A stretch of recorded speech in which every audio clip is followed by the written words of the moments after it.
found it. You found what you're looking for? I was looking for kind of left,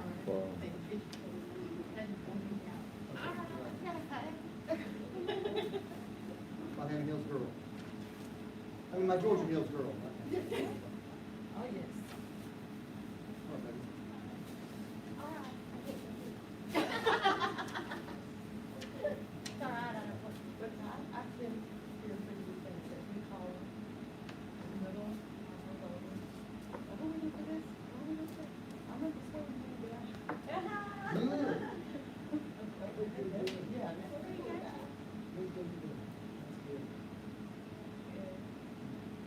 I like your shirt. That's the second one you got, huh? that looked like some Bree would wear. Yes, yes, she would. She would probably not take that one off for a couple of days.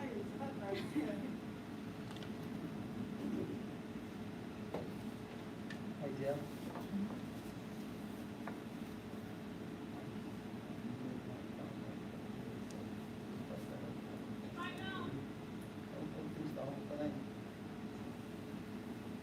I imagine you have that.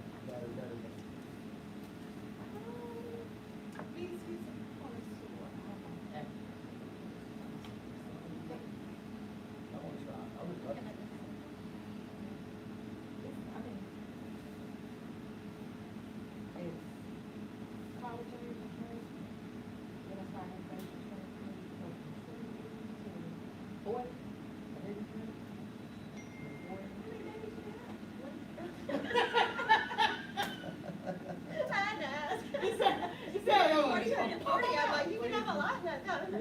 I got teased about him from 11, came with 11. 11 children. Your mic off there? I tell you, I was going to St. Joe's downtown, and I always joke about it. My mom, she just came in, and all the nurses knew her name. And said, Oh, we're going. and she was just like, oh, Dennis, his name's David. Quiet on the set. Your mic on? He said, yeah. Yeah. Oh, no. T, have that cash app and stuff ready for me too. Okay.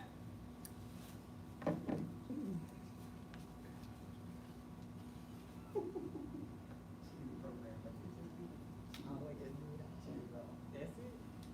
Easy way to go.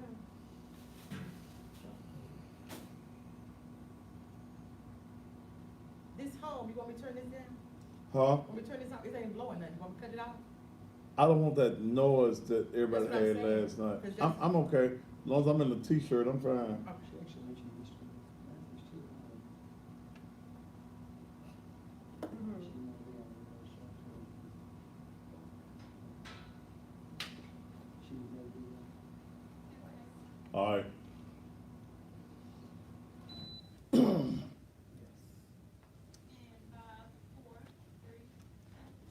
And just when you thought it would save, it is absolutely, positively not good.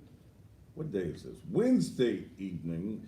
Welcome again to still the most controversial television talk show anywhere on the planet. And we are Wednesday, Thursday, Friday. 3 days till the end of early voting. I have spent basically the last month dealing with nothing but local politics. On October the 1st, this show and the SVP TV network will be moving into the central Arkansas area.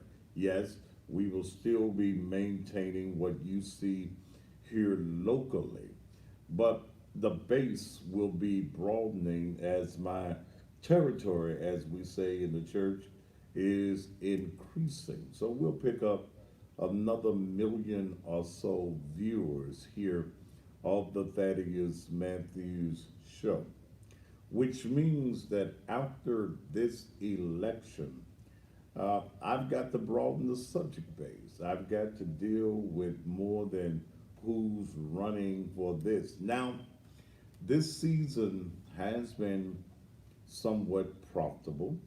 I must say that. In fact, better than I thought it would be. But um, when you have the expenses that I have, hell, you don't see much of the profit. And this election will go into November because in the single district races, there will be runoffs in several of those races because on the single council districts, that's like one, two, three, four, five, six, and seven. Those are single districts. When you get into your super districts, is may the best man or woman win. I'm predicting that in City Council District number one, which you have, where my list at? I put my real list over here. Let me see if this is it. Right, okay. Where you've got Don Bonner, Sherman Greer, and Rhonda Logan in it. I'm predicting one or two things. In my opinion, Sherman Greer has not been campaigning. In fact, he paid me and never gave me a commercial. I thank you for your offering. It was well used. Thank you so very much. But that's going to be a race that I'm watching closely because to win a single district race, you must have 50%, 51% plus one. Okay? So, or is it 50 plus one? One of you gotta have more than 50% to win. I'm expecting in that race that Rhonda Logan will win in that race, but I'm also concerned as to whether Sherman Greer will be able to pull off enough votes. Sherman in that particular race is bagged by developers and power brokers, so that one's going to be interesting. District 2, I don't know enough about that. John Colbert, John Emery, Marvin White. I know none of those gentlemen. I have seen a lot of signage on Frank Colbert, but I'm predicting that there will be a runoff in that particular race. District number 3, you only have Tanya Cooper and Patrice Jordan Robinson. I'm predicting that Patrice Robinson will win in that particular race. There's only two people in that particular race. Also, District 4, Brittany Thornton and Jamita Swearinger. Brittany's been making a lot of noise.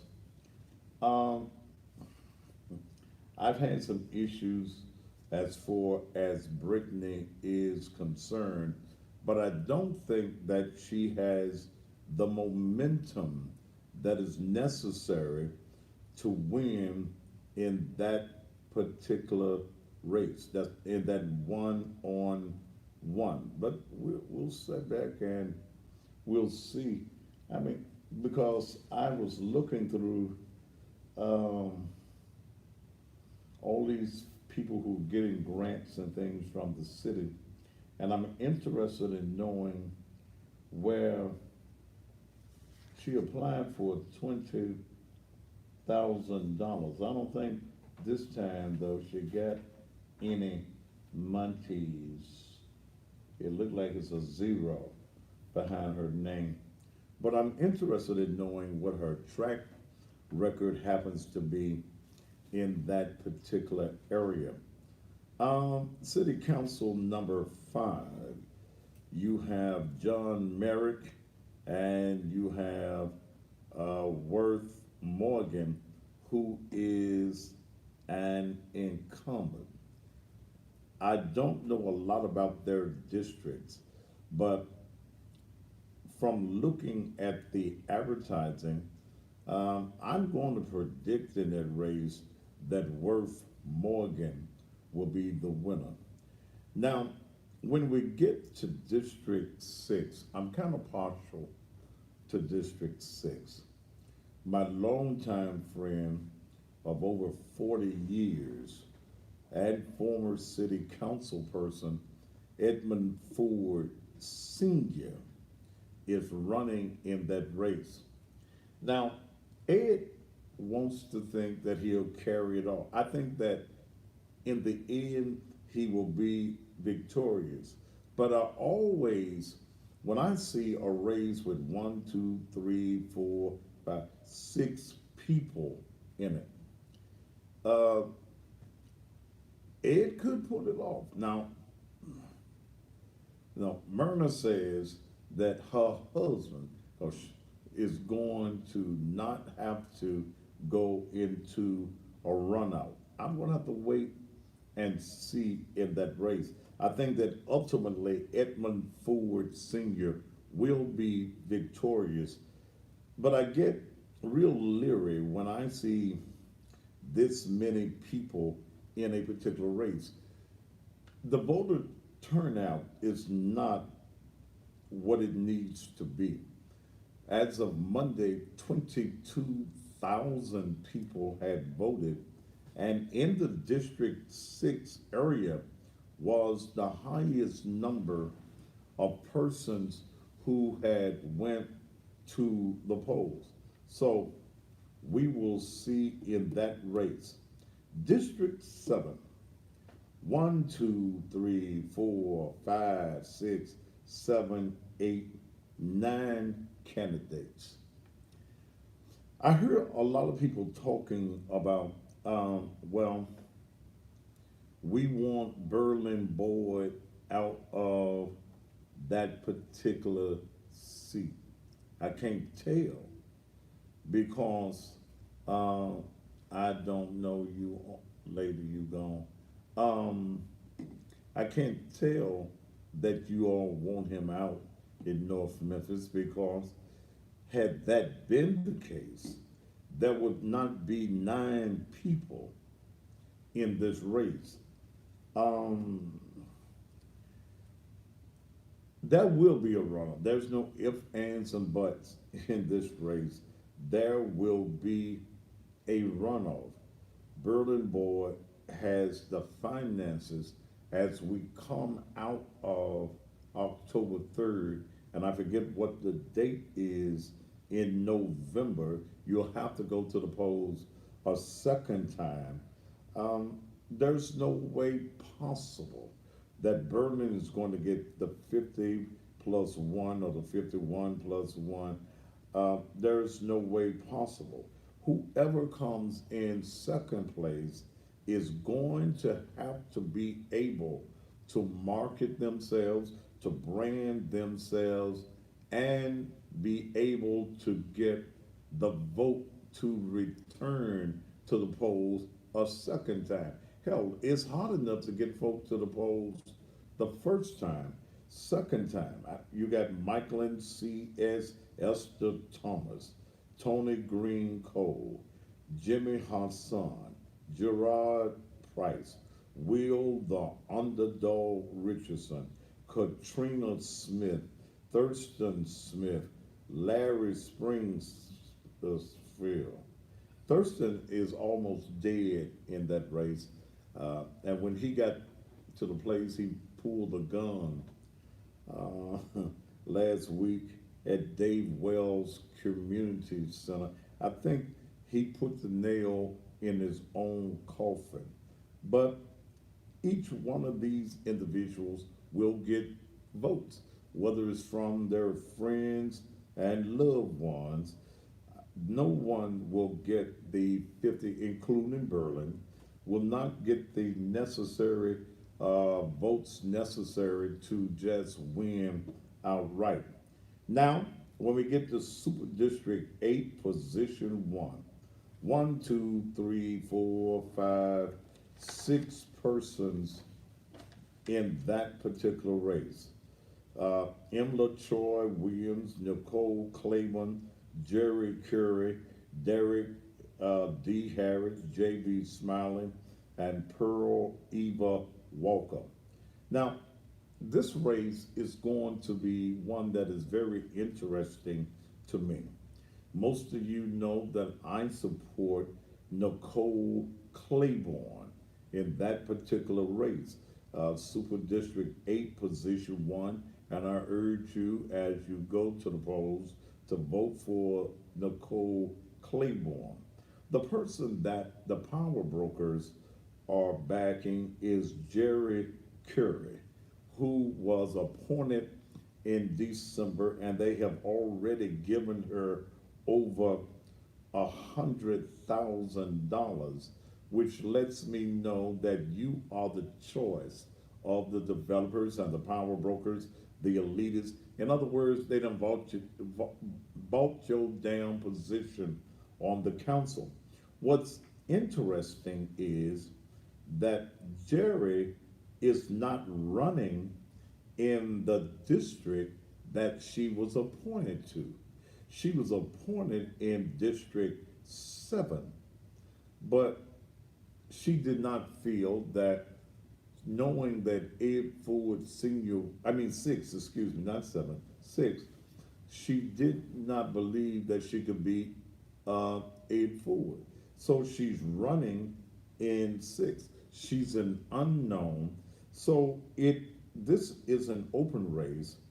J.B. Smiley, which many have favored, does not have the integrity. He's not an honest person. He's a liar. And J.B. Smiley Jr. is the individual that I've told you about, and he bought some advertising. But I tell people, when you buy advertising from me, does not mean that you have bought me off. You bought you some airtime. I wanted to bring JB on there, but that's some questions that he didn't want to answer from me. Because one of the things I would have asked JB, which is the minor lie, but it's still a lie, he put on his paperwork that he lived at 901 Mississippi, and he doesn't. He lives on Kendall, still in the district. But the biggest question that I had for him was why in 2017, when you were running for county commission and a white police officer stopped you from speeding, you speeding, he comes to the window, you hold a press conference and say that this white officer intimidated you, that he had his hand on the gun, he was very abusive, he profiled you.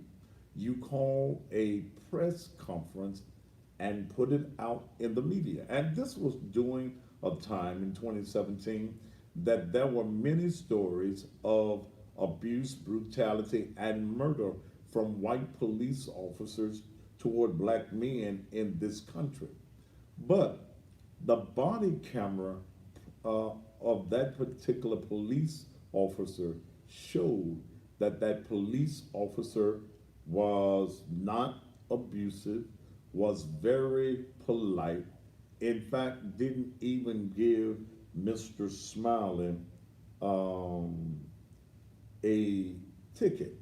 Now, so that leads me to believe that he wanted to use an incident that was happening across the country as a catalyst to put him in office, saying that he was being abused by a white police officer, when we found out he was just a damn liar. He lied on that police officer. So can we trust him as a city council person? I think not.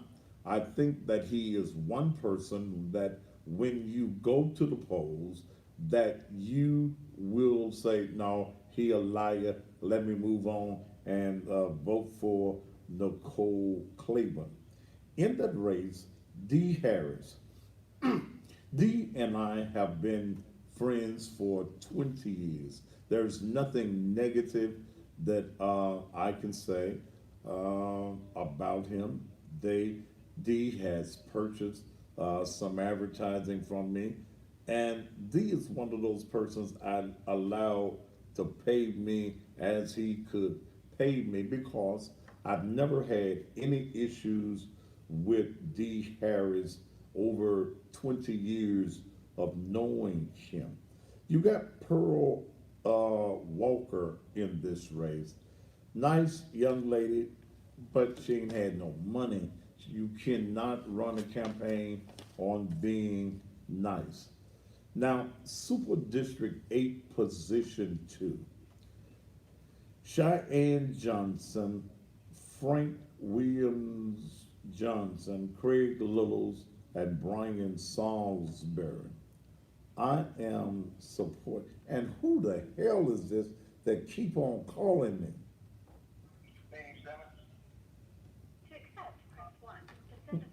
What the hell you want? You just dialing my damn number. What you want?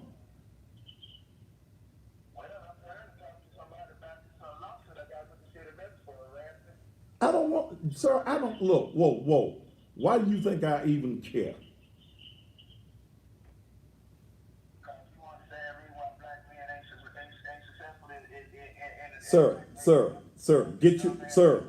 Get you a lawyer.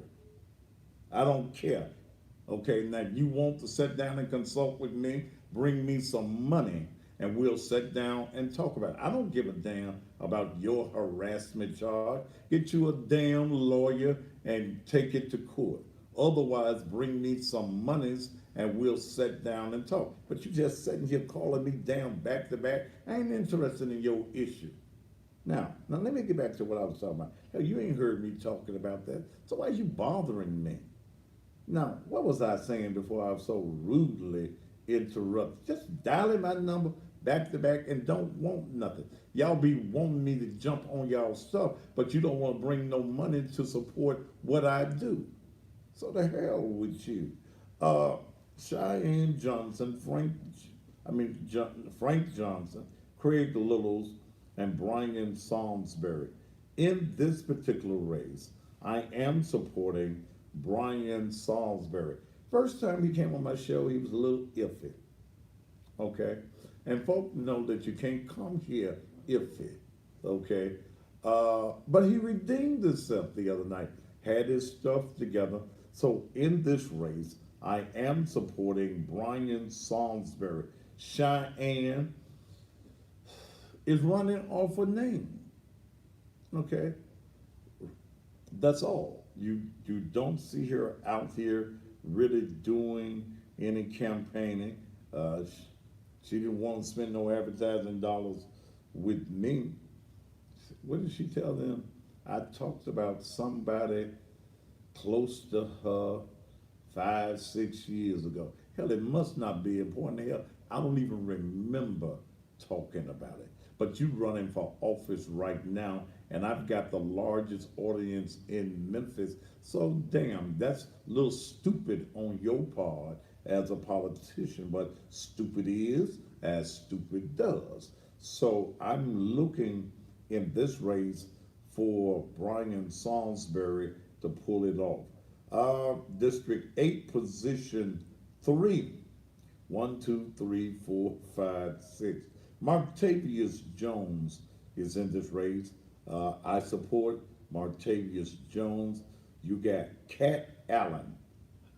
Cat Allen, his name is C-A-T. Cat Allen. That sounds like somebody that was in one of them books, Dr. Seuss. Okay, Cat with one of them big hats on. I don't know Cat Allen. R.S. Ford Sr. That's Rod Ford, which is no relations at all to the political Ford family. Now, but let me tell you what happens in Memphis politics. Rod Ford, about the last, was it 4 years? It's been maybe about 6 years ago. Rod Ford, who had not a sign printed, not a brochure printed, nothing. He damn near won the race because his last name was Ford. Okay? You voted for him based on the fact his name was Ford. And again, I'm letting you know, R.S. Ford Sr. is no relations. He ain't even a cousin. He too dark-skinned, in fact, to be a cousin. He's no kin to the political Ford family. Gerald kinda was on this show last week rather, speaking about what he was gonna do for raises for teachers, which does not come under the heading of anything that a city council person can do.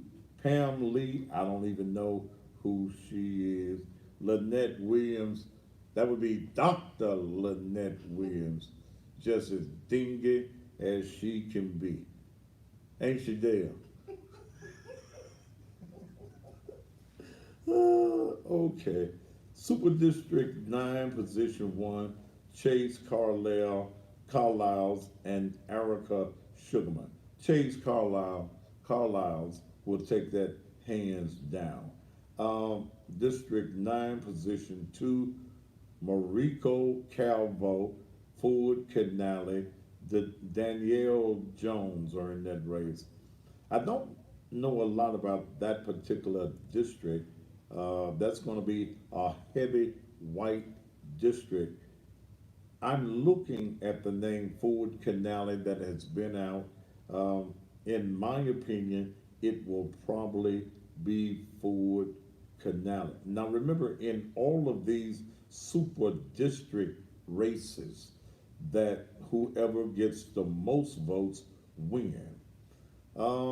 Super District 9, Position 3, Dr. Jeff Warren, Tyrone Romeo Franklin. He got to be black if he put all that on there, on the little signs I've been seeing. Cody Fletcher, Charlie Birch. Dr. Jeff Warren is probably the favorite to win. He's used a lot of, I'm sure, his personal money. Dr. Jeff Warren is also a former City of Memphis School Board member. So that's going to be interesting.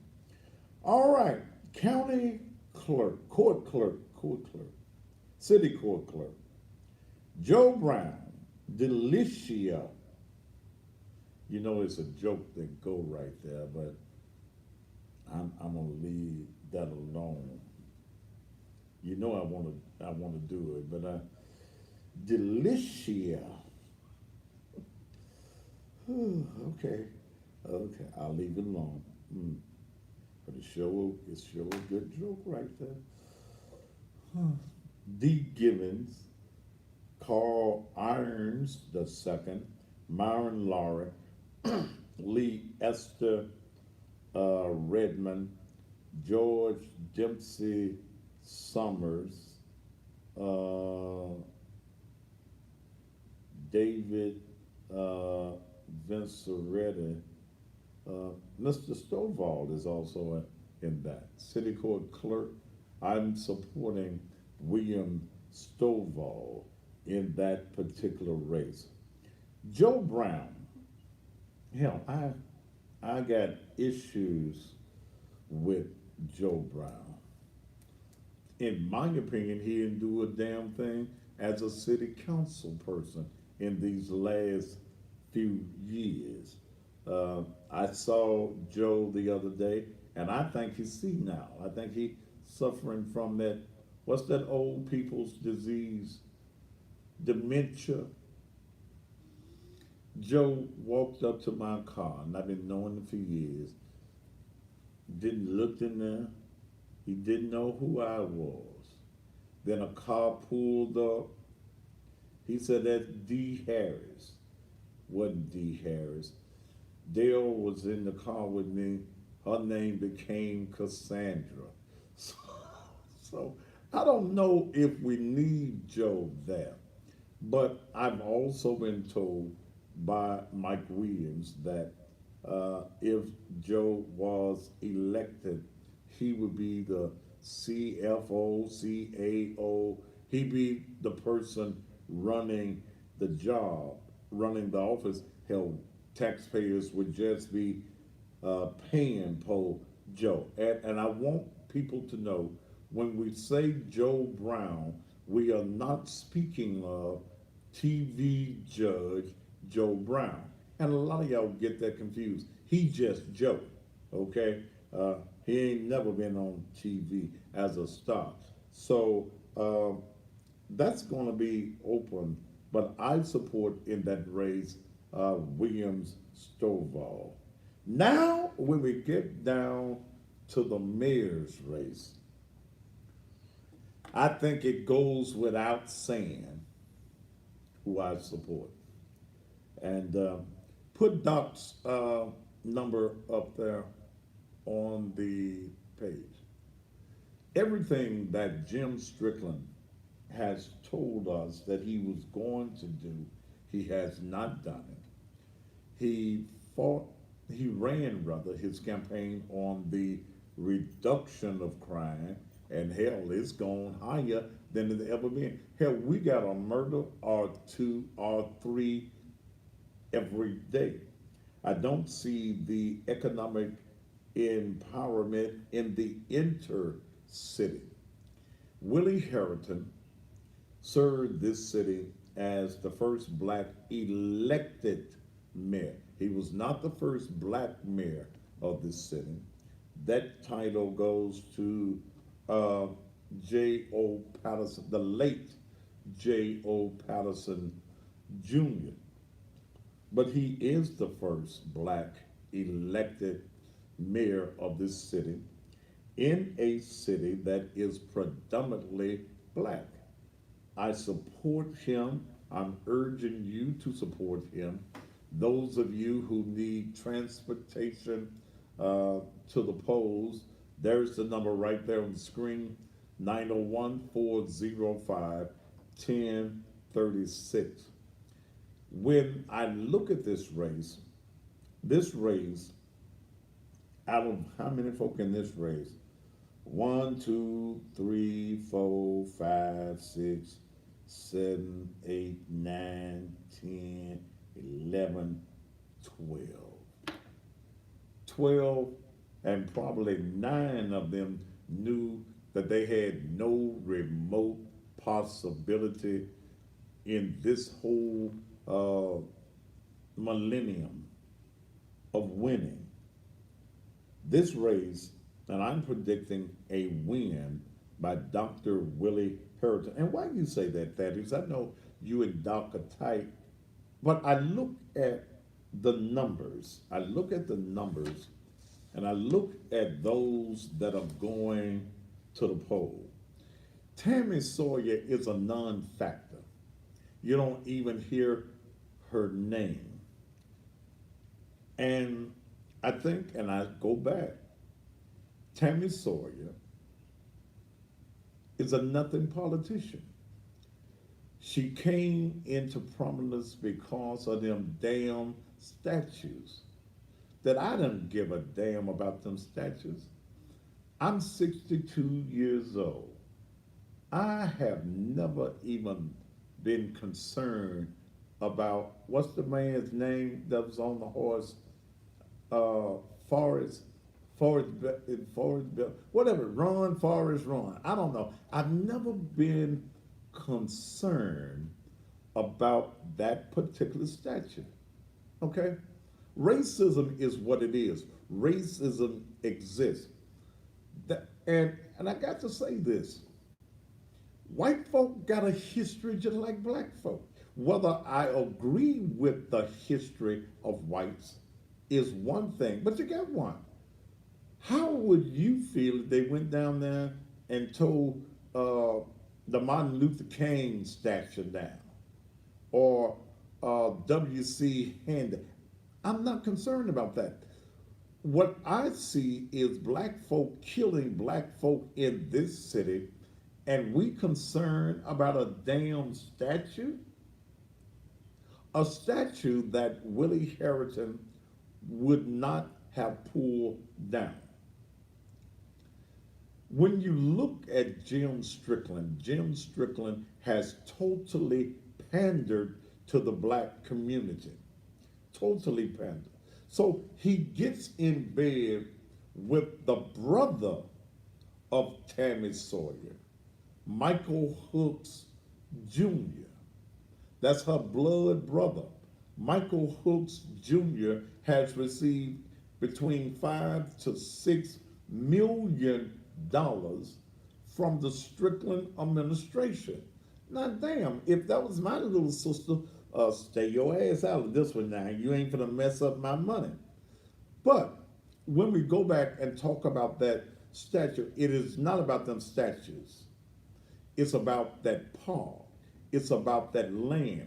It's about the University of Tennessee wanting that particular piece of property.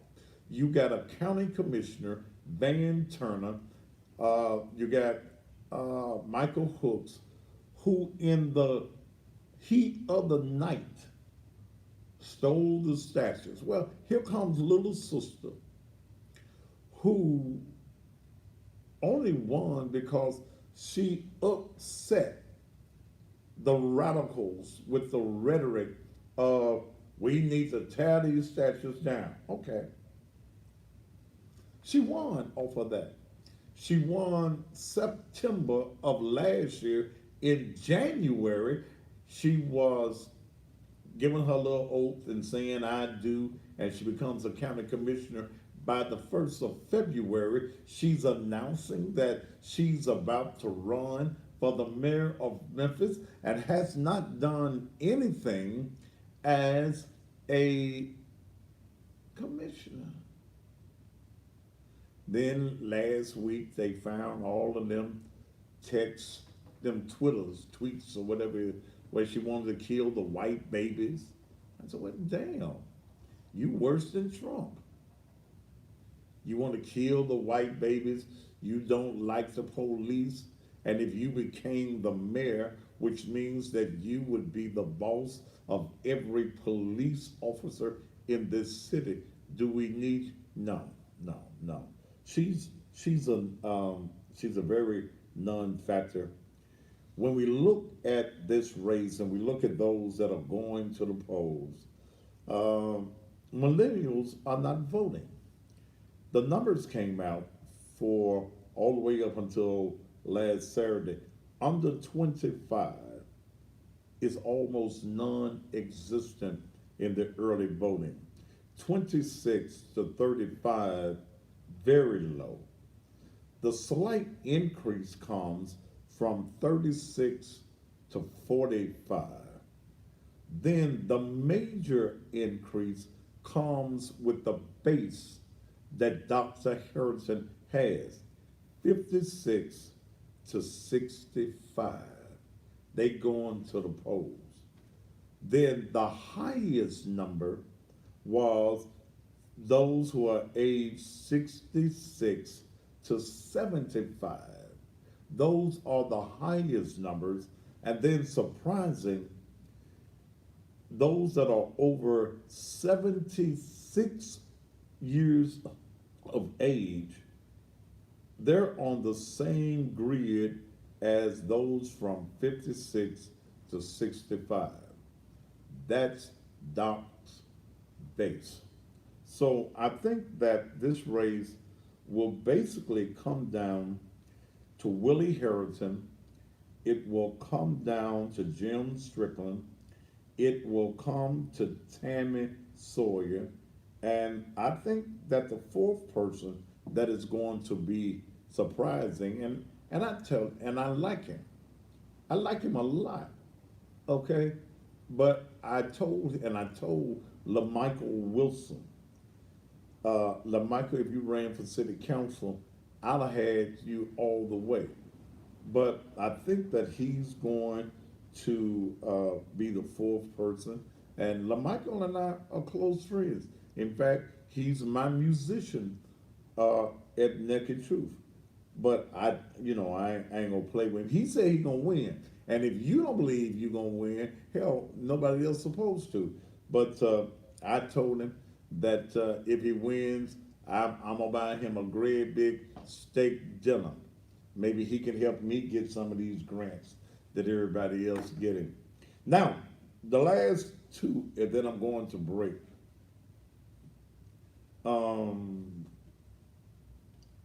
Is the judges race. Municipal Judge Division 1. I am urging you to vote for Latrina Davis Ingram. Latrina, I've been trying to reach you the past couple of days because I wanted to bring you on the show, but your little mailbox on your phone is full. Latrina Davis Ingram is the person that I'm supporting in Municipal Judge Division 1. Now, in Municipal Judge Division 3, and he's here in the studio, and I'm going to bring him up after the break, is Mr. David Poole. And let me tell you something, because he can't say it. They got that ethics thing, and I ain't got no ethics. Jane Chandler is a nut. She's fruity. Jane Chandler played me real bad.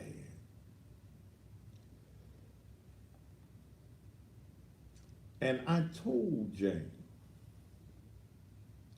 don't play with me. She said that she was going to pay me with some holy oil and a cross. She called me to come across town. I thought I'm going to pick up a check. In an open restaurant,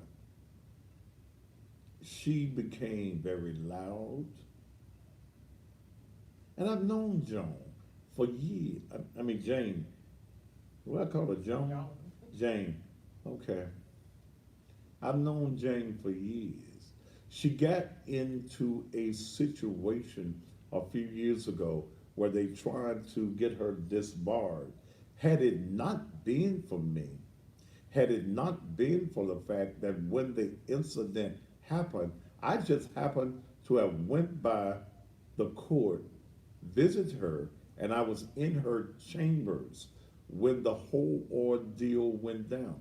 And then, Jane, you gonna cross me and play me and get me out in public at the restaurant and get loud on me and thought that you would go Facebook Live on me. And I told her in these words, bitch, I will cuss a judge out. I don't give a F about you being a judge.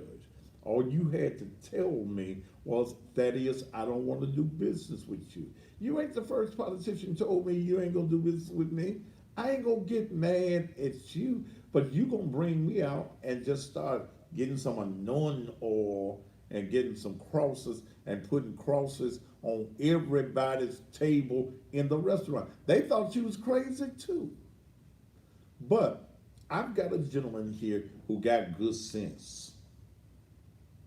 And that's Magistrate David Poole. I'm gonna bring David up after these commercial messages and let him tell you why you should vote for him. I ain't gonna keep him long because it's hot in this studio, and I ain't working in here, but praise the Lord, I got on a t-shirt, and I'm gonna have on a t-shirt tomorrow. Y'all know I got some nice pretty suits, so I ain't gotta prove I got no nice suits. Plus, I like what my T-shirt says. Okay, put the number back up there again, real quick, T. If you need, and that 80-year-old woman that called last night, I got a call from the Harrington camp late last night. She called them, and they're working on her case like they did the 97-year-old woman that could not. They said at first she couldn't vote. Let me say this, and then I'm going to the commercial break. I received several calls today concerning something that I said on air last night. When it comes to feeding people in this community, it had been my vision to feed 500 families on a monthly basis. That's what I think ministry is all about. That hooping and hollering, I can do that. That running and jumping, y'all speaking in tongues and falling out on the floor, that's all right if that's what you do. But I think that going into the hedges and highways and seeing about our fellow man is the ultimate test of your loving God. I don't believe in religion. I don't teach or preach religion. God does not have a religion. And somebody called me today and said, man, because I said, I'm through with it. After this one, I'm through. My membership is almost null and void. I got maybe 10 folk that show up, unless I got a good Sunday where there's a lot of tourists coming through. I am not a pastor that gets paid not one dime. In fact, as I've stated, I put over $100,000 of my business money into the ministry on last year. And from a business standpoint, that don't make good sense. Being spiritual is one thing, being a damn fool is another. And I stated, because we started this, we have a partnership with the Memphis Food Bank where we get a lot of the USDA food absolutely free. But in looking at all that comes through the food bank, I wanted families to have meals, meat, potatoes, and all kinds of beans, peas, and orange juices and milks, whole lot of things, corn flakes and everything, something. And we give enough groceries for a family to eat at least a week that will feed at least 6 to 7 people per household. I had not gotten to the point of 500 families per month. First month we did 242. Second month, last month, we did 317. That's 317 separate families. Many of those families have 5 and 6 people in there. Because the funds that come through, and it costs me probably an extra, along with what I get from the USDA that's free, it probably costs me another $2,000 per month to do what I've been doing. And all of that's been coming out of my pocket.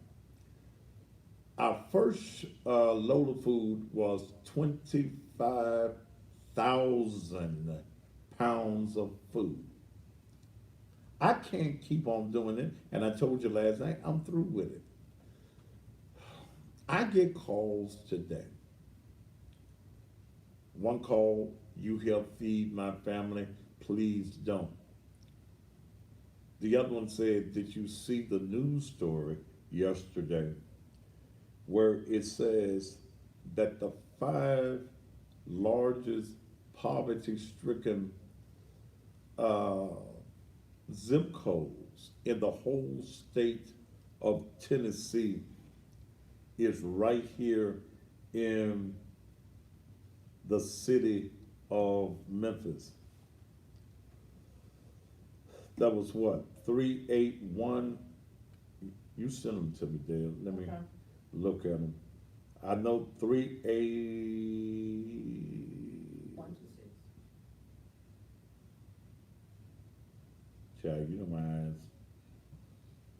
38126, 38105, 38107, 38106, 38108 are all high poverty areas. Medium income, less than $10,000 a month.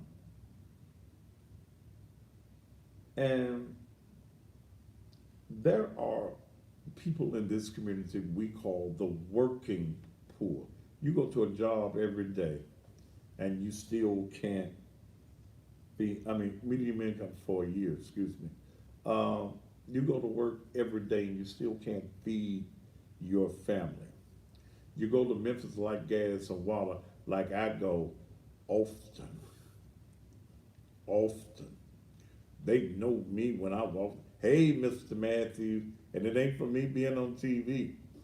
I drop a whole lot of money. When I look at that church, I look at my house, I average almost $3,000 a month at Memphis Light Gas and Water. You don't get no discount cause you're in a church. And I got 2 buildings on that property. They don't give you no discount, and they'll cut the church out. They said, Jesus said, let there be light. So that's where you're going to have to get your light from if you don't pay Memphis Light Gas and Water. But here's what I'm saying to you and to this community. I can't keep on doing it by myself. In fact, I refuse to keep on doing it by myself. I can't. I've allowed my business to suffer financially trying to minister to people in this community that a lot of folks say, I don't even like you no way. But you come get you some groceries. When I'm doing jobs, you come and do that. We have a mentoring program that has been successful, a women's group that has been successful. So I just got pissed and said I was not gonna feed nobody. I'm fat and fine and I can eat the way I want to. Why be worried about it? I can't pay for it myself any longer. I'm not gonna even try. Okay? That part. But if people in this community, and I feed people, I don't ask, we supposed to ask about the zip codes, and when we decided to do it, we involved a whole lot of zip codes, including these zip codes. If you all are willing to contribute, then I'll do it. Because see, I also have to pay, or going to have to pay, because I ain't got no men at the church. One of my brothers, I ain't seen him in 3 weeks at the church. Brother, who I'm talking about? Rock. I ain't seen Rock. I know you text Dale today, but Dale ain't the pastor. I'm just saying, if something's going on, you need to contact me. Okay. And then, I don't have men that are able. Now, what's my buddy's name? Brother Hunter. Brother Hunter. Brother Hunter is faithful and he gonna be there. But Brother Hunter can't manually. That truck, it took 8 hours to unload that truck. They don't send but one man, and y'all know I don't do Manuel real well. So I have to hire um, people to come and help unload this next bag because I don't want the man there 8 hours. I want to get it off. So if I got to go down on Jackson and get some Mexicans, then fine. But if you want, I need to be able to carry this through the end of the year. I need $3,000. It's roughly gonna cost me about six. I'll put in three, but I'm only going to do it if people in this community want it done. There are hungry folk in this community. I got a list here of folk that's getting all these grants and contracts and these religious. Y'all know they ain't gonna give me a damn thing. Okay, I ain't gonna get none of these, and I haven't applied for any of these. I've been doing it the way that it's supposed to be done. Put the thing up that T. If you want it done, then I'll do it. But I gotta have your help. I'm not gonna do it. I swear for God and 20 white men, I ain't gonna do it. I can't do it no more. Because I'm allowing that which makes my money to suffer because I'm trying to help folk in this community. Folk call me and want me to do stuff free. Like that guy calling me about being harassed by the police. What I know about that? Go get your lawyer. But you want to come to me for free. Look, there it is. I got to raise between tonight and Friday night. Okay? $3,000. And I'll do it. I'll keep on doing it. By the first of the year, I would have come up with a major plan to keep on doing that. Okay? Cash App, $ Naked Truth Ministries, paypal.me/help support group. Now, and for those of you who have contributed the last week, thank you. I'm not talking to you. I'm talking to those of you in the community that want this program. You know that it's necessary. How many churches you know in this community that say, I'll feed 500 families every month, not just Christmas and Thanksgiving. The cussing pastor would do it, okay? But I need your help and I need your support. If you want me to keep on doing it, I don't care whether you got $25, $20, you won't have a 10, 15, maybe you got $100 that you want to go toward this. Last month again, I paid 317 separate families. Month before, 200 and what? 42. 42 separate families. Y'all don't come to the church on Sunday, but hell, that's all right. I'm feeding you because you're hungry. Okay? So that's going to stay up tonight. It's going to determine. I need to do at least 1,000 tonight, 1,000 tomorrow night, and then 1,000 Friday night, and I'll be through worrying y'all. Okay? Otherwise, I'm finished with it. Cash App right there, $ Naked Truth Ministries, paypal.me/help support group. That will stay up all night. I'm sweating. It's so hot in here. Huh? Drink you some water. Maybe I need to get naked and let it just be the naked No, truth. drink you some water. Huh? There's some water up there. There's some water up here? Okay. I have to charge for being naked on TV. That would have to be pay per view. Oh, that's good water too. Got pads in it. All right. When we come back from this commercial break, because I went long, I got my friend, and I consider him a friend, David Poole. And David, I remember first time I met David at 201 Poplar. kind of slid up under me. I watch you on TV. And, you know, I get a lot of white folk that they think it's against the rules or something. I watch you. I got lawyers, doctors. What was that man's name today that's run for office? Mr. George Summers. Mr. Summers, I saw him on the poll today. What you be saying is really the truth. A lot of people of my race don't always go along with you, but I watch it. So, yeah, all right, Mr. Summers, thank you. But my audience is vast, and especially during election season. All right, let's take this commercial break. In fact, let's catch up on these commercials where I should be. Then when we come back, David Poole, I want you to vote for him for judge. But also, if you want me to keep on feeding folk, it's up to you. We'll be back after these commercial messages. Ooh. You can't, if you turn the fans and stuff on, it's gonna make so much noise. and your We're going to people do won't something. I got sweat running down my back. be- So. Which one is the loudest? They both gonna be vibrating up there to a extent, so. They had a little box fan that worked pretty good that last time, cause we had it right here on. She got the box fan in there, I think. Oh, Because I'm sure it's hot in there. I'm sure it is. I'll survive. I'm going to get a drink when I get off anyway.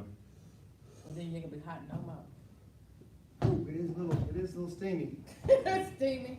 No, it's hot. It's just this table. Hey, T, I done pushed this down. You got to reposition this camera. You said what? I pushed pushed the the table table down, down. so we got to reposition Okay, the camera. okay. I will. Come on, David. Yes, sir. I know I went You long. gotta put that jacket on. Well, what do you think? You don't really need it. All right, that sounds good to me. You're gonna fall out. I'm telling you. Woo.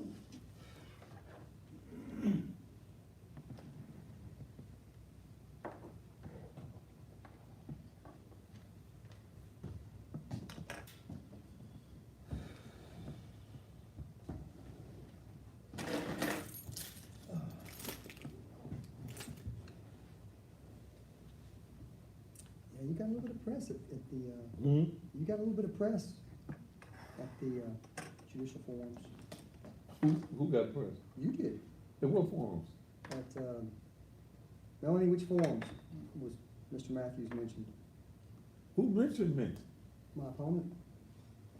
What did she say? What did she say, Melanie? Is it St. Mary's? No, well, maybe it's St. Mary's. I think she's mentioned him twice. What did she say? I can't recall exactly. I would tell you if I recall it, what, she wasn't gonna advertise or she wasn't gonna be a part of a show that cuts you down or something like that. What was it, Melanie? Was that in a nutshell? Yeah, it was similar to that. That was pretty close to it. Did she get an applause? Okay. Huh? No, sir. She didn't? No, Trying to come up with everything. She was in the wrong audience then. yes, sir. She did get a few plus. Said it last night too. She said it last night at the Urban League, the Young Professionals, Urban League Judicial Forum. She said what last night? It's a similar thing. I That don't she wasn't gonna be a part. want to be a part of that. Wow. And that she doesn't pay for ballots. Huh? And that she doesn't pay for ballots.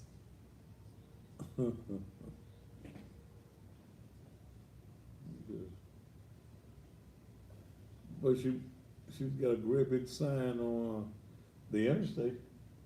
Yes, sir, she does. I thought she was on Show what? Greg's ballot. Yeah. And she ain't on that for free. That's the truth. That's the truth. Well, that's okay. She can, if she would run her campaign, that'd be wonderful. There. Yes. Maybe it's me. See what this thing here is? Cause I'm about to choke myself. Don't choke yourself. Alright, Got it? yeah. I ain't gonna keep you long. All right. Up there choking. My CPR certification is out. That's okay. I just recertified. I was just gonna say, give it your best shot. Give it your best shot, my Georgian Hills girl. Give it my shot, give it your best shot, Melanie. I know, I will. I think they recommend more mouth to mouth than they do chest compressions now, isn't that right? No. It's not. They changed it though, it used to be 5-to-1, right? Now you can do 100 compressions without Yep, going to bathroom. that's it. Really? Yes. Huh. Red Cross would recommend that, yeah. We will not know. I'll be darned. It was 5-to-1 when I did it. I remember taking that thing. He just remembers now. I heard about Favorite first you doing part. that crazy stuff pulling the gun.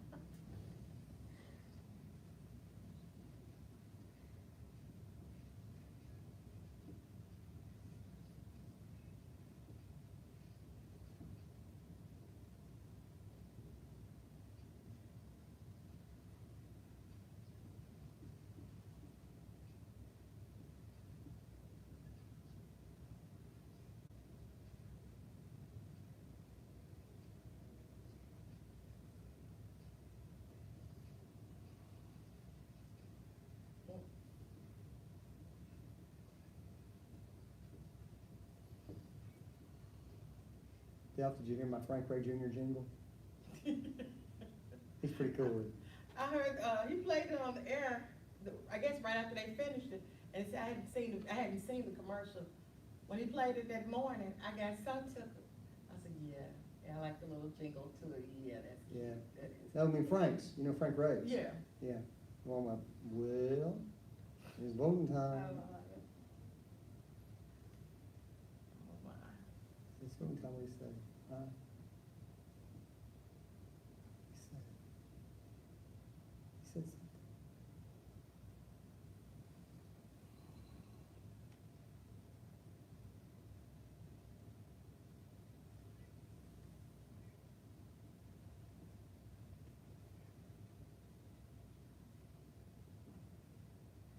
Brian is starting to get the hang of it, isn't he?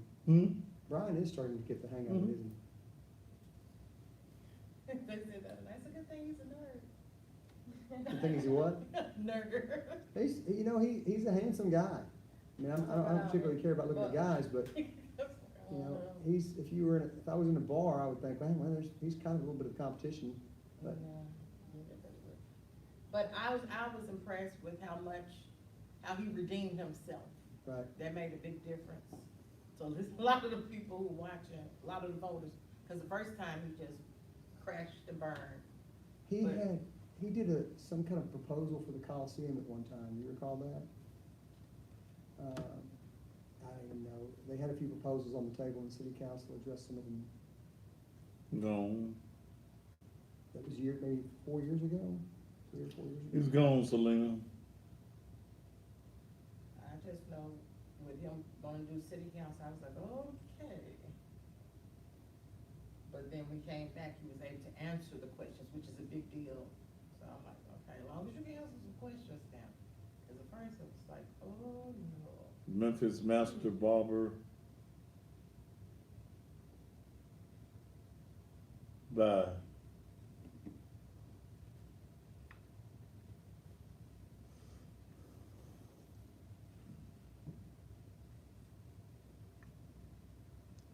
Yes, who is this and what do you want? To accept, press 1. To send a voicemail, press 2. What do you want? What? Why are you calling me? I haven't told you my line's over. What do you want? Look, let me tell you something. Bitch, bye. This is my motherfucking show. Now, fuck you. Cut the motherfucking TV off. Bitch, cut the motherfucking TV off. Now, bitch, bye. And get off my motherfucking phone.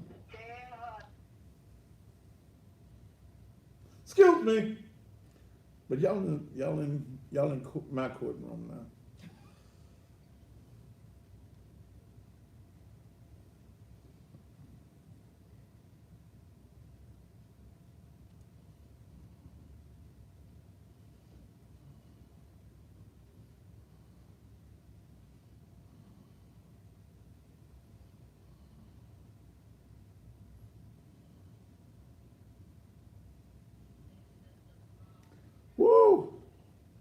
got sweat dripping. Drink some water. That It's hot. The water hot. I know, you can't have it cold up there.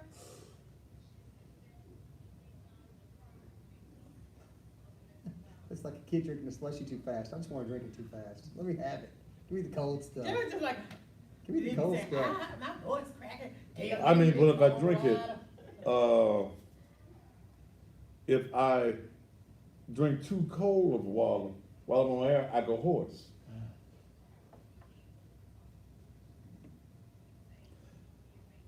You gonna bring me back after this? Yeah, we got one more to play. Who? Kim, you wanna play? Oh yeah, play his. Woo.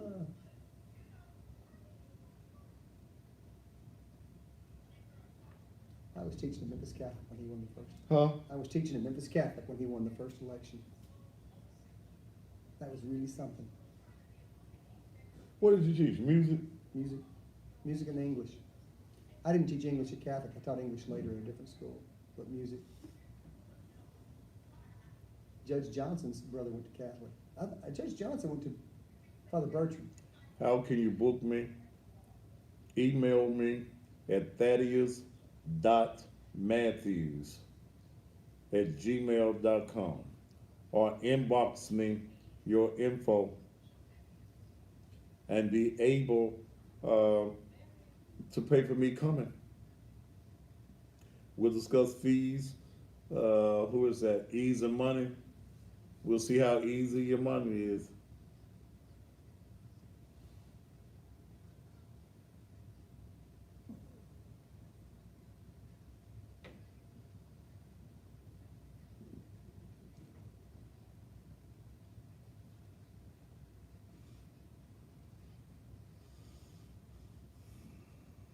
All right.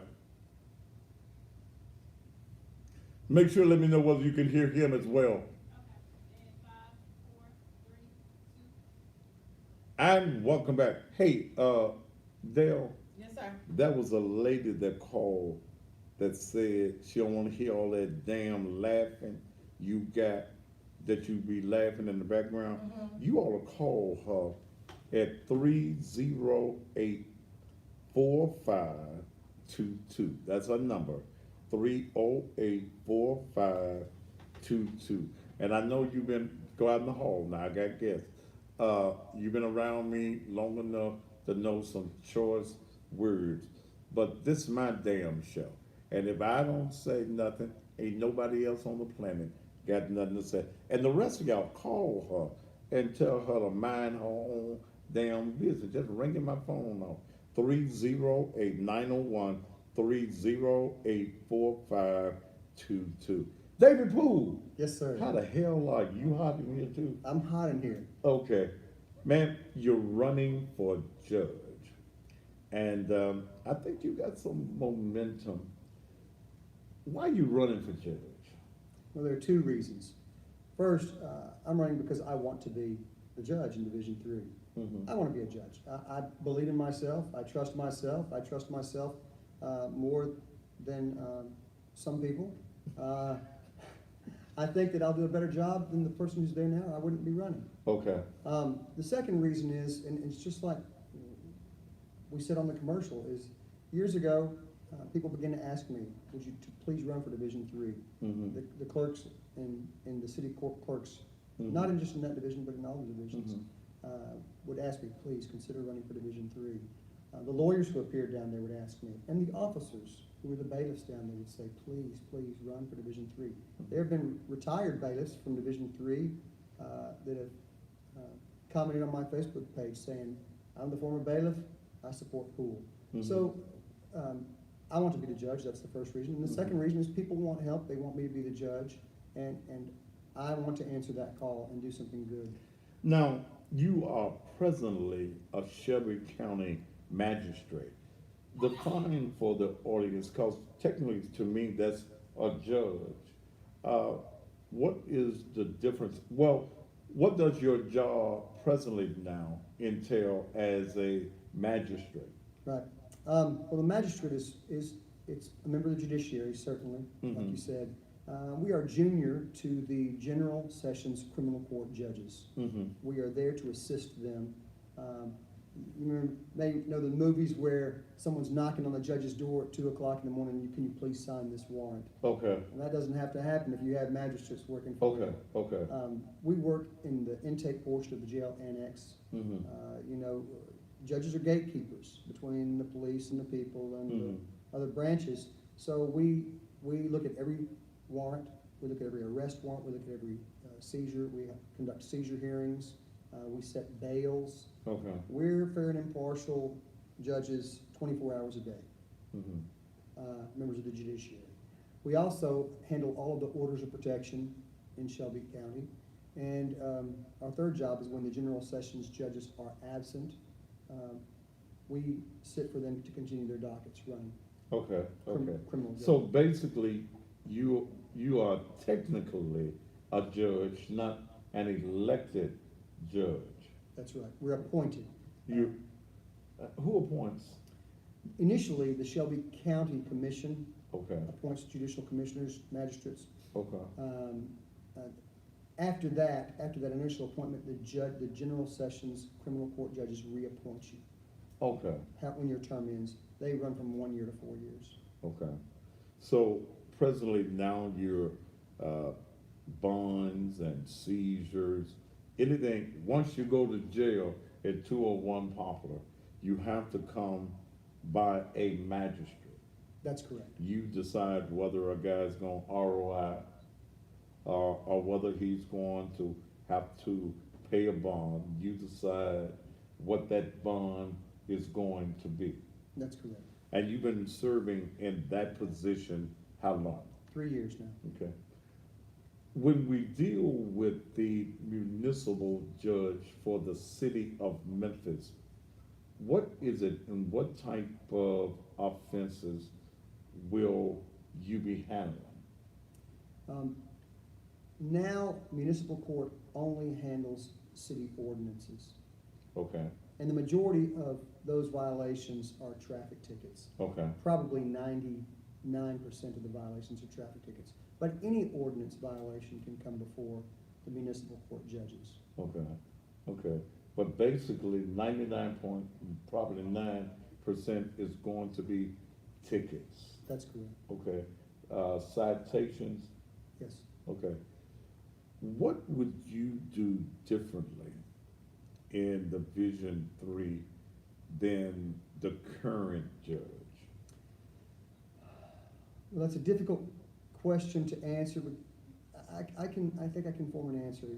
The rules of the judiciary prevent me from saying what she's doing wrong, but I think she's Okay. doing wrong.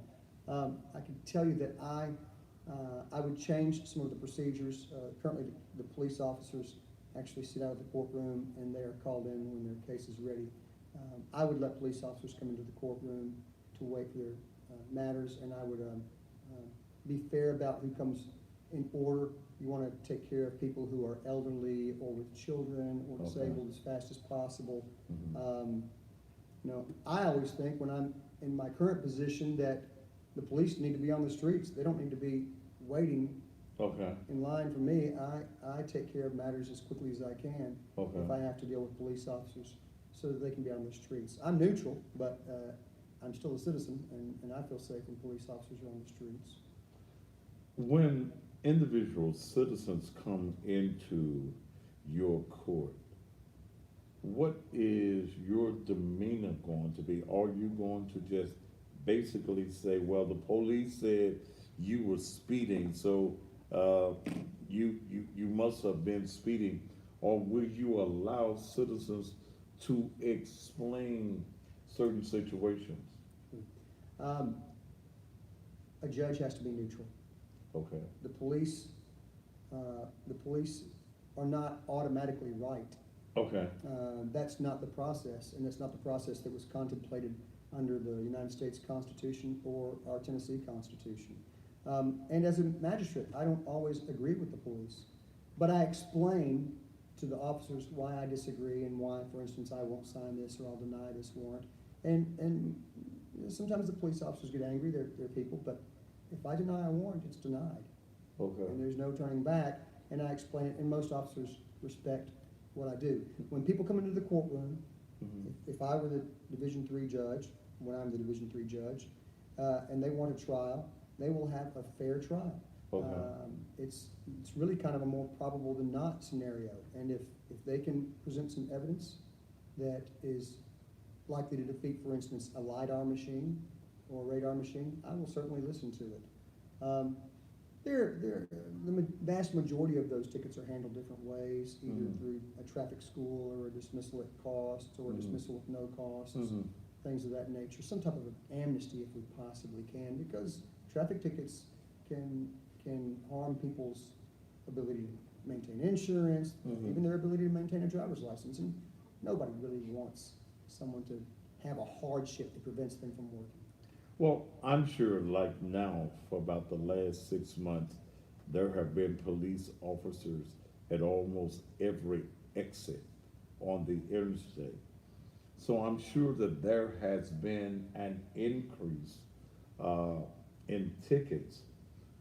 So when a person comes in and says, Judge, yes, I was going a little bit over the speed limit, I was late for work.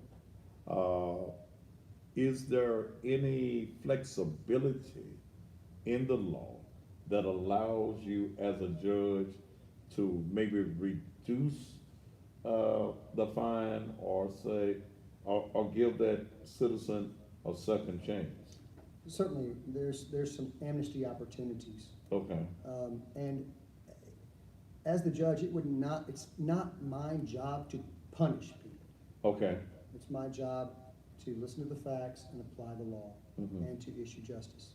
And justice can be for the respondent, the person who's guilty of or is being charged, I beg your Mhm. pardon, being charged with an offense. And justice can be for the state who suffers those offenses. okay, So sure, if there's a trial, I have to listen to the facts and apply the law. To the extent that I can waive costs for people who need those costs waived, Mhm. being a judge is a powerful position, and that power should not be abused, and it should be used for the good of the community. And if there's a situation that I see where someone is, they can't afford to pay Mhm. these fines or these costs, I can reduce them to some degree, and I will do that when it's possible for me to do it, and it's within the, So in other words, you're talking about being fair, absolutely. okay? And being not just an advocate for police and tickets and things of that nature, but being an advocate for what is right. That's what the people who drafted the laws that pertain to, the rules that pertain to lawyers and judges and the Mhm. laws, the supreme law of the Constitution, that's what they wanted. They wanted fairness. And that's what I would stand for. Now, other than tickets, what is it, what other type of violations come before the city court judges? Well, there'd be some animal cases. Animal? Yes, sir, animal cases. A lot of those cases actually, if they're, go to environmental court as well. Okay. Some animal cruelty cases, some tag cases for animals and their licenses. Do seatbelts and, the child restraint violations, does that come before your court? Yes, sir. Okay, okay, Well, it would come before the municipal court, but it also comes before, some of those can come before okay, me as a judicial commissioner, magistrate now. okay. Well, so as not to keep you, I'm endorsing David Poole. I want you, because you want a person that is fair to sit on the bench, not a lunatic. He can't say it. They got them rules for the judges. They can't talk about each other. But the person that's already there has been there 24 years. And sometimes you can stay in a position too long that you think that the courtroom is yours. And someone is texting me now saying, I think he will be a good judge. I voted for him on Monday. When you go to the polls tomorrow, vote David Poole for judge, a man that I know Even though I mentioned that the first time I met David in the courthouse, I didn't know who David was, and he slid up to me and he said, "I listened to you on TV."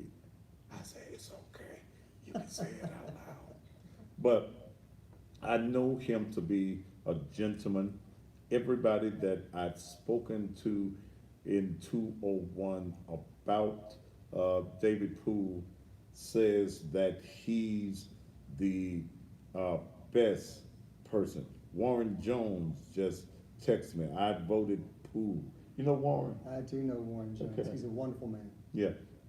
Close friend of mine. Yes, sir. Yeah. Was in law enforcement for 25 years on the sheriff's department here. He voted for you. I think citizens are voting for you, not just because I'm asking them to, and that's a good reason too, but because they want someone that has good sense. First of all, I've talked, and I know you can't say anything, but I've spoken with some of the bailiffs that used to be in that court. There are clerks in that court that want the current judge to go into retirement or just go away. We need a person on the bench that is going to be fair. I was first contacted by a lawyer about you, Joe Osmond. Okay, Joseph Osmond has represented me in the past on some matters, and Joe and I are good friends.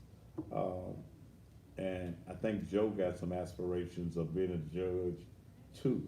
And he told me that you are a fair man, you are a good man, and that you're the person that we need on the bench. When I came over to your pool party at Joe's house and I saw some of the judges and former judges that were there, when I saw Judge Paula Skane and some of the other judges there, I said, this is the man that we need. Somebody that has a connection with other judges. The current judge, don't nobody like her. I don't like her no more. I saw her on her motorcycle last week. She blowing kisses to me, and I told her what she could kiss.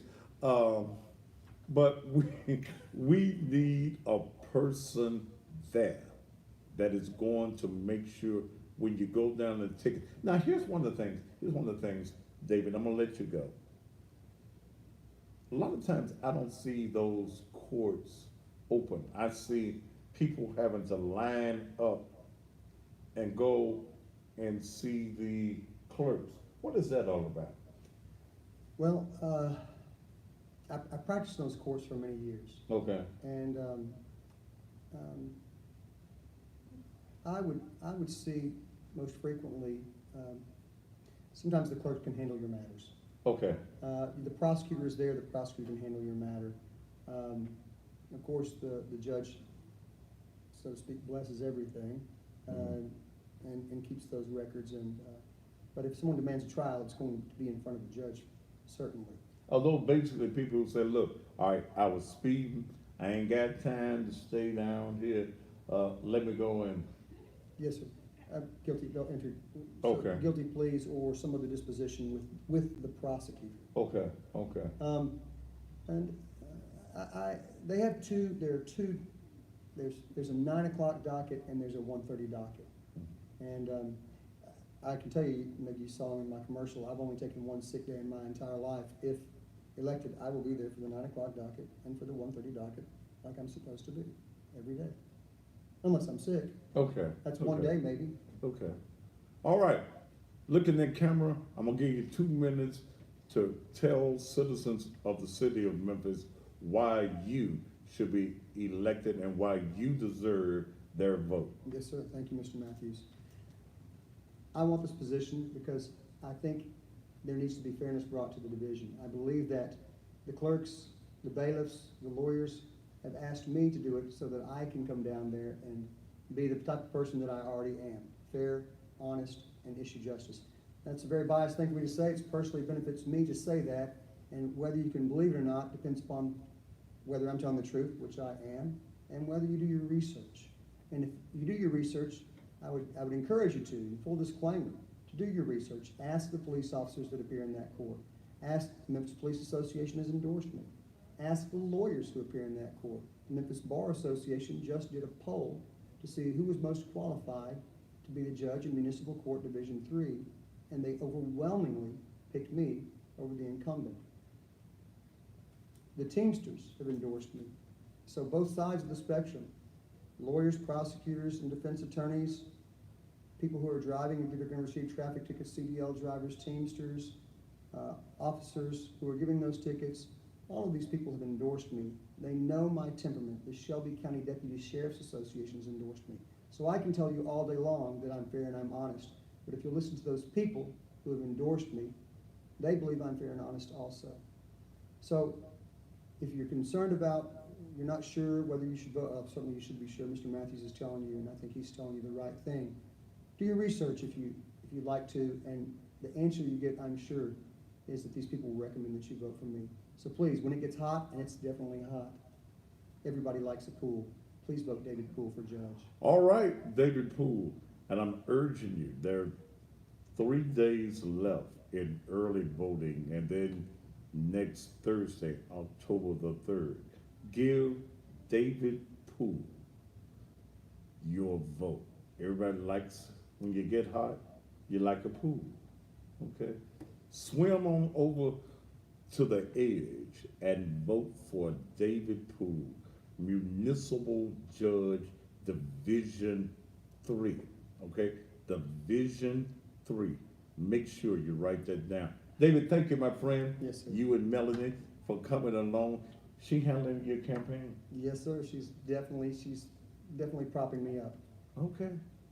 She looks like a great propper-upper. Yes, sir. All right, David Poole has been my guest. We'll be back after these commercial messages.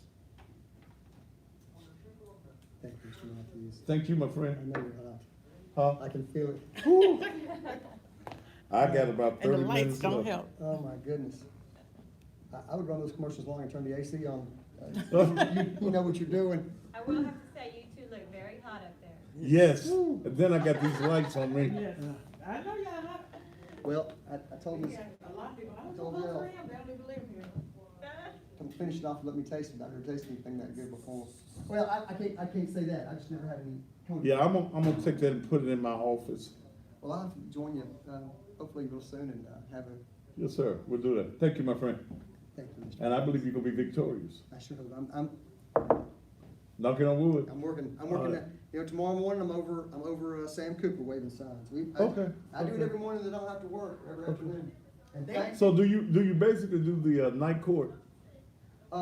it's different every month. Okay. I've been doing daytime. And that's another neat thing, actually Tark at a forum the other day, Tark's coming to some of the forums, even Okay. though he's unopposed. He wants to do a city court night court. But yeah, I do a lot of night court. Okay, okay. Yeah, I think we need a city court. He wants to do it over, at Southbrook at night Okay, for people when they get off work. okay. And I would do that. Huh? I would do that, absolutely, I Yeah. would do that. That would help the people, that have jobs, Yes, sir. that have to miss or be late or take a day off because they gotta come down there and go through the process. First, hell, you gotta find a place to park. I think it'd be wildly successful. They wouldn't have to pay $10 to park. They wouldn't have to wait in a humongous line. There are 16,000 city tickets given out a month on average. Okay, And that doesn't include troopers and doesn't include Shelby County sheriffs. okay, That's okay. That's another 6,000. That's the city of Memphis ticket. Just the city of Memphis. So is there a quota? Do police officers have a quota? I have never been told there's a quota, but I'd imagine there are lieutenants that encourage their officers to write tickets. Okay. So I've never been, and I've dug a little bit. No quota. Some officers don't like to write them. And I know that officers have told me that if I win, so in roll call, they're told which division their tickets will be in. Okay, And officers have told me, uh-huh, if you win, we're coming back to Division 3. okay. They don't like the writing because they gotta come in her court. Yes, sir. Okay. or if they write them, they just won't show up. And Okay. that's bad, because they can't participate in the process. Okay. That's a dismissal. Okay, yeah. They're- So if they're they don't show up, the ticket's automatically dismissed. That's exactly right, and that's the Okay. way it should be. Okay. But you want those officers to be, the officers need to be there if they wanna prosecute the tickets. Yeah. And, I'm not gonna make any officers so uncomfortable that they wanna be in the courtroom. Well, I know you gotta Yes, sir. drink some more water. Thank you, my friend. Thank you, Mr. All right, Matthews. I'll be in contact with you. Yes, sir, take care. All right. See you, Melanie.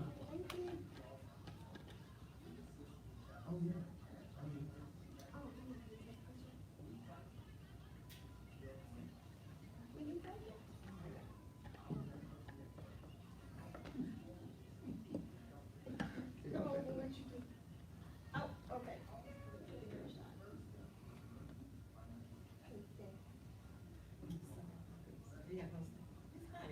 We gotta run, she's got her daughter. Mr. Matthews, hug, I'm sure he wants, he's not. I didn't know if I could get on the, Come on over here. I didn't want to interrupt you. You're studying up here, so. Mm, Nice, sweetie. thank you. Take care of yourself here. All that did was make you hotter. Yeah, that's it. Yeah, have a nice day. It's good to see you. Oh, That's nice to meet See you. you later. I love that. oh. All right. See you. Thanks again. All right.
Oh, got a cramp in my shit. Ah.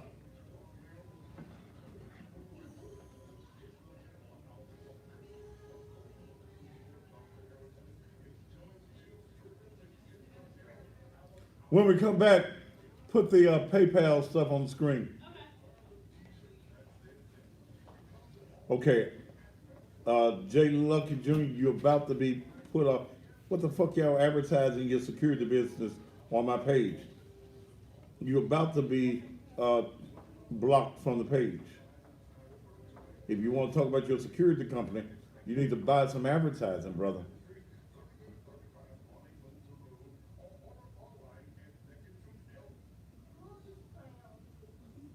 How many more? This the last one?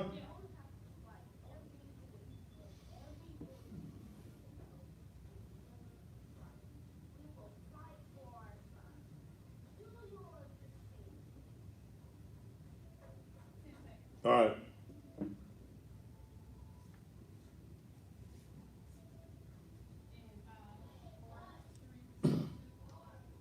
And welcome back. My guest was David Poole. And something we talked about off camera as a leader, and I wish I had spoken on it while he was here, was night court.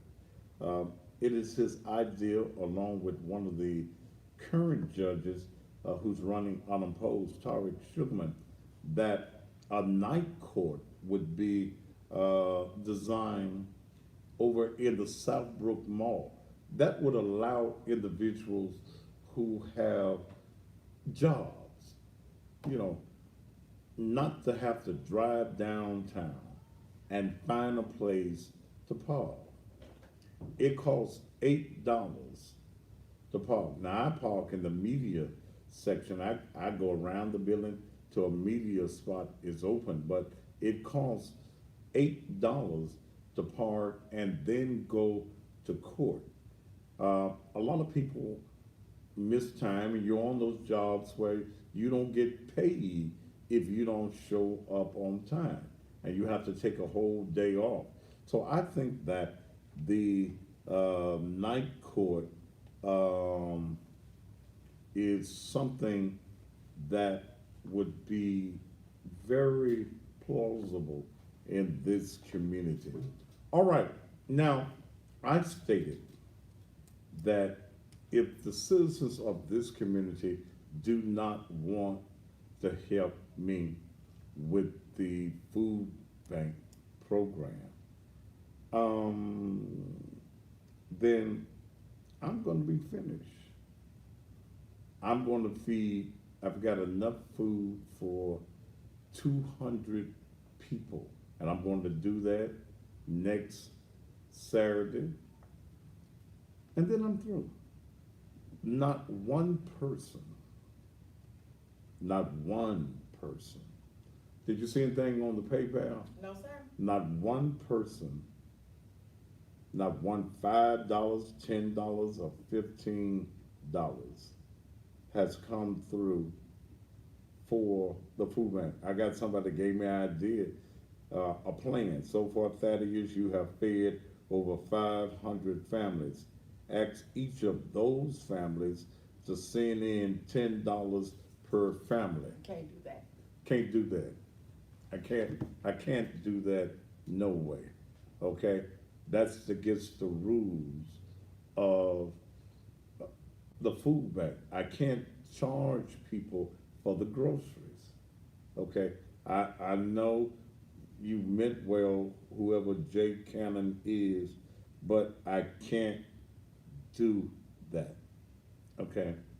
Can't do that one. But if you, as citizens of the city of Memphis, want me to maintain this program, I got to have some money to do it. I can't do it no more all by myself. I shouldn't have to do it. My membership, because y'all don't come. If I was in any city other than Memphis, I get people that's trying to get me to come and bring the church to Houston and to Atlanta, down in Florida. And if I wasn't 62 years old, I'd leave the city in a heartbeat. Because I could do what I do in some other areas of the country and probably make twice the money. But I look at, I'm embedded in Memphis. I've been here all my life, except for a few times that I've left for short periods of time. But my feeding people in the community, I feel, is the right thing to do. I just cannot afford to do it all by myself. Don't no money come in naked truth. Folk on Sunday morning ain't getting no money. But it's not just my church. It's church, every church, black church in this city and in this country is struggling. Folk ain't giving no money in church. My major support comes from people around the country that watch and view the cussing pastor. But just church folk, no, church folk, okay? And the scripture says a prophet is without honor in his own land.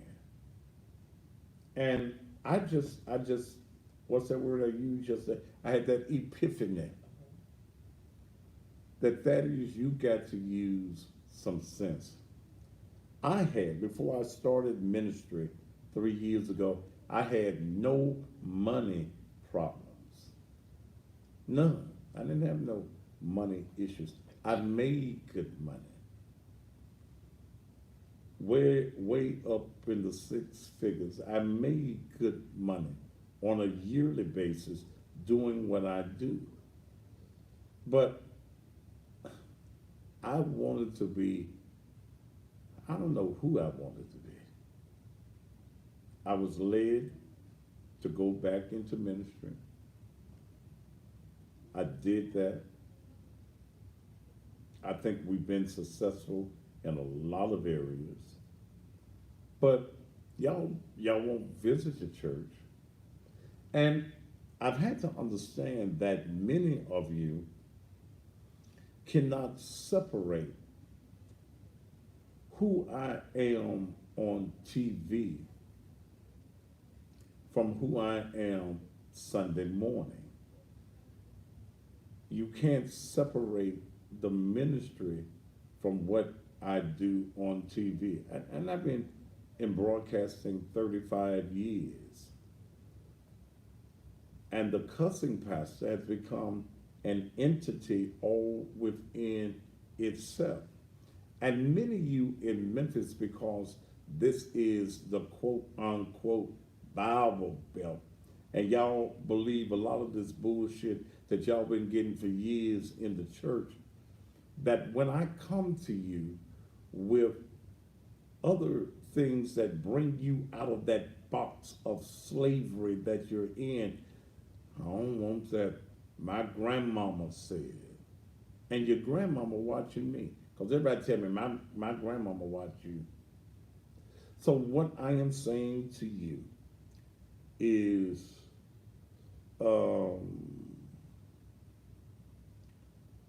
if you are not going to help me, help the people of this community, then I am not.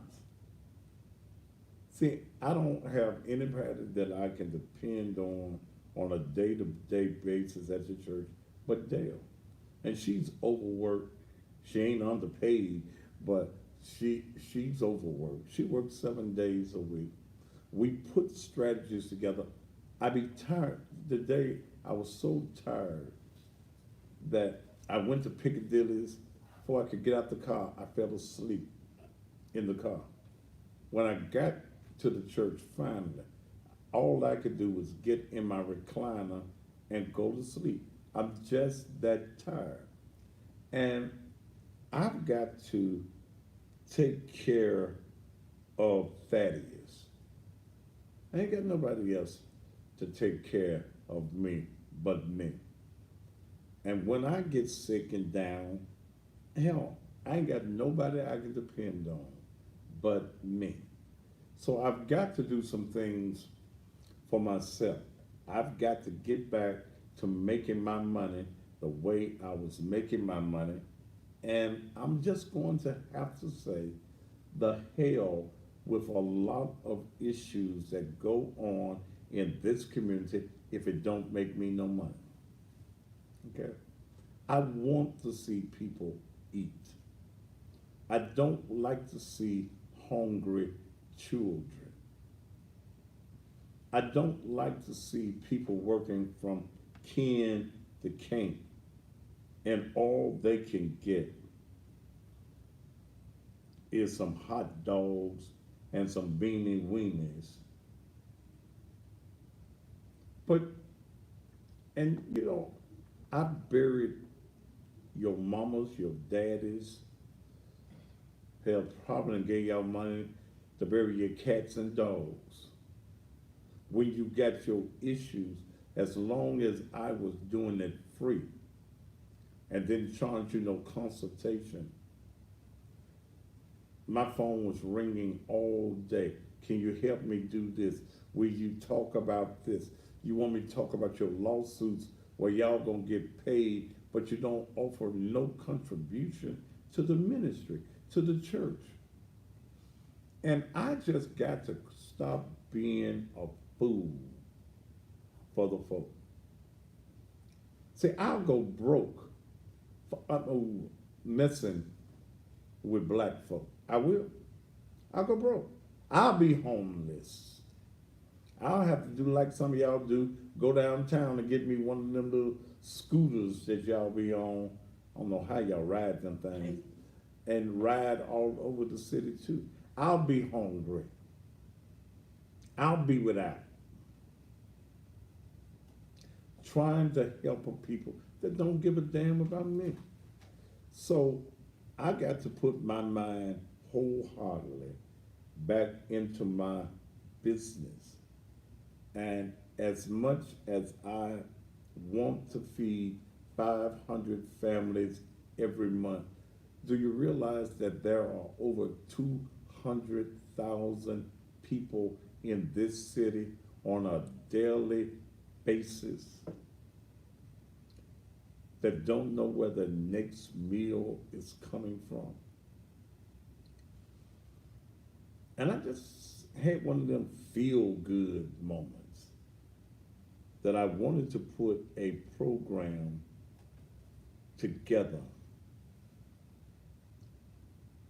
Because churches and organizations, Thanksgiving and Christmas, you get your feel good. You think that, oh, 'tis the season to be jolly. Fa da la da la, the la la la. But what happens in January when somebody is hungry? And I'm talking about legitimately hungry. And to sit here and not one dime, I think $5 just came in. I think I saw $5. Mm-hmm.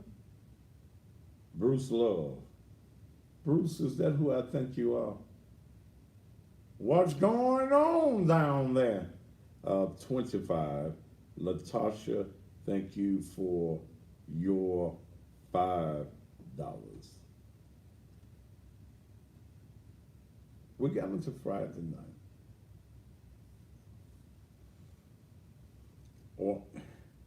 And then if we'll take this money, because this year for Christmas, I'm not doing toys. Mm-mm. I'm not doing toys. I did toys for 3 years. We've given away over 100 brand new bicycles in 3 years. And none of you come to the church. You don't support the church. You get your toys and you go head on. Because I get in one of them feel-good moods. I go to Walmart and just buy them out. This year, I am going to adopt a senior citizens home. In fact, we might need to contact that place I went last year. You remember Dale? Yes, sir. Okay. And I want to do for the senior citizens, those who have been forgotten about. Because y'all take y'all mamas and daddies, because y'all don't want to fool with them. Y'all take them to the old folks' place and just leave them there. Don't even go back and see about them. You know, don't even go see about it. So I want to do some things, get some gifts and things for the elderly. I've got a gentleman that wants to give me 30, 40 turkeys for Thanksgiving. I don't even know if I want them. I don't. And you get tired. You get tired of doing what you do in this community, and everybody got something negative to say about you until they need you. Yeah, let me move this mic back over here, even though my voice carries all the way. Yeah. So I invite you to come Sunday morning. Naked Truth, Liberation, and Empowerment Ministries, 3835 Raleigh Millington Road. My message Sunday morning is entitled The Consequences of Being a Fool. That's the message Sunday morning. The consequences of being a fool. And I'm tired of being a fool for people in this community. Black businesses, you don't want to advertise on this show. I don't like you. Hell, you don't even know me, and you don't like me. But I'm the first somebody that you call when you need some. Hey, I got a blues show in the come, and the blues show is basically for the support of Naked Truth, to be able to pay the bills at Naked Truth. My blues show, I'm on every morning at 6 a.m. Central Time, from 6 until 9.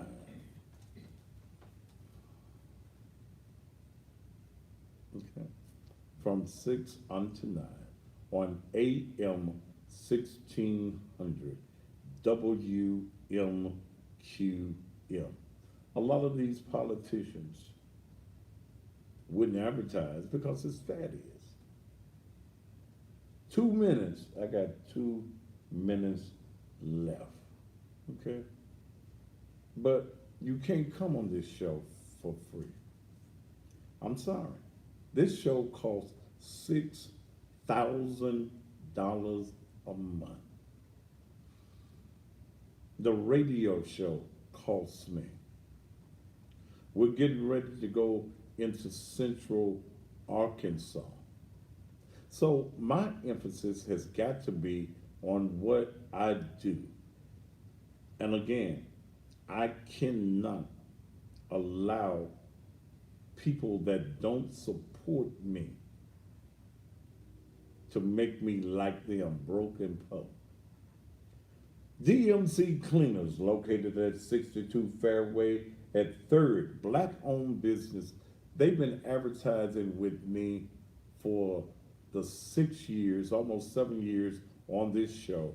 When I was at WPLX Radio, they were there with me as well. I thank them for all that they do. This is a black-owned cleaners. Go and take your clothes. If you're in the Westwood, South Memphis, Whitehaven area, black-owned cleaners, DMC Cleaners, 62 Fairway at 3rd. They're open Mondays through Saturdays from 7 a.m. until 6 o'clock p.m. Same day service. They are a full service. When I say full service, they are a clean. They're not a drop-off point. They have their own presses and washers and all those things. And when you pay in advance, they will give you 50% off. 62 Fairway at 3rd. Call them at 789-7983. 789-7983. Don't forget about D2G screenshots. You want a t-shirt made. They look, direct to garment printing, quick turnaround, no minimums. If you don't need but one t-shirt, they got you. No screen setups, no color limits. If you can take a picture of it, they can make a t-shirt out of it. Even if it's them dead folk of t-shirt. What y'all call them rest in peace t-shirt. Y'all get the damn t-shirts and then y'all begging for the funeral. Get a GoFundMe. Okay, that's a whole nother show.